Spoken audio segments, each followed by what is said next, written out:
Hey guys, welcome back. Drip Coach here with Drip and Farm for Poverty, where we don't trust, we verify, and operate with integrity and transparency. We want to cover some clips from Bitcoin news over on X, and mainly it's because this is the first time, I guess, that since I've been making content and really tracking and understanding crypto, that I truly understand what it means. What, like Jack Mahler said, that gold sniffs these things out, and then Bitcoin follows as well. So it's very interesting to see the phrase about markets being forward because I'm just stacking sats. I told you guys this in previous video, and just $100 a day of buying Bitcoin. And I am so immune to any of the volatility because I have positioned myself to where I don't have any debt and I'm living off of Bitcoin and I can stay humble, stack sats. So like, yeah, I'm excited when Bitcoin rallies, but at the same time, I don't care when it dips. But it's just fascinating to understand this forward-looking information, like seeing it from the other side now. So today, right now, is September 13th, and markets have basically priced in the upcoming Fed rate cut. I think it's 25 basis points right now they're expecting, but you can see that since the jobs data and all the stuff that came in earlier this week, Bitcoin has already gone up 5%. So it was hovering around that 110, 109 level, and now it's broke back up to 116, right below, basically. So it's already pricing in the expectations. And again, like I learned from Jack, the Fed, central banks, all these people playing the fiat Ponzi game don't like to surprise the markets because they have a house of cards and they have to ensure that they don't move too fast in the wrong direction because the whole thing will collapse. There is a video recently by Coin Bureau where they're talking about the total debt. It's like $324 trillion globally of just debt, just house of cards, Ponzi, fiat scam, just stacked on top of each other. That number is so unfathomable. Like, I remember putting this clip out before, but like, think about this. If you were to make $1 a second, how long do you think it would take you before you became a millionaire? $1 every second. The answer is right at about 12 days. Now, if you were to continue to make that $1 a second, how long do you think it would take you to become a billionaire? So you're making $1 every single second. The answer for that is almost 32 years. And then if you want to be a trillionaire, that is 32,000 years.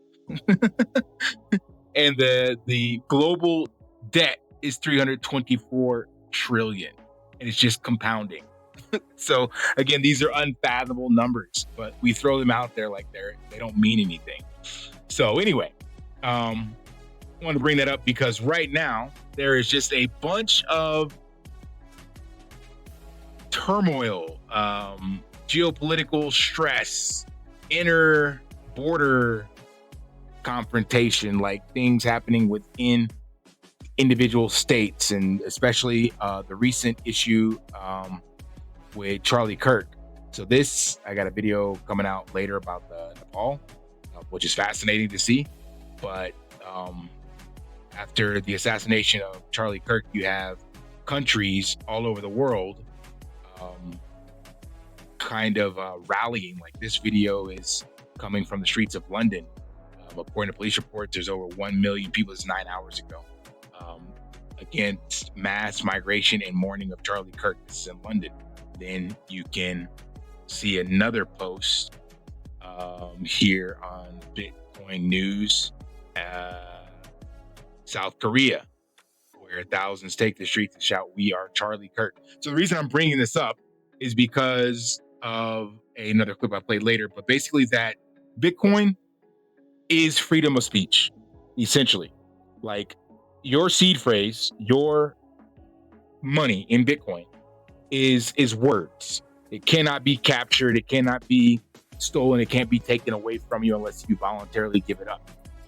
And that's what's in that video coming up later this week with Nepal and how they toppled the government. They literally used the power of free speech and open source software to rally one another and stand together. And the reason I'm saying that is because you have people in different countries now that look like kind of enough is enough.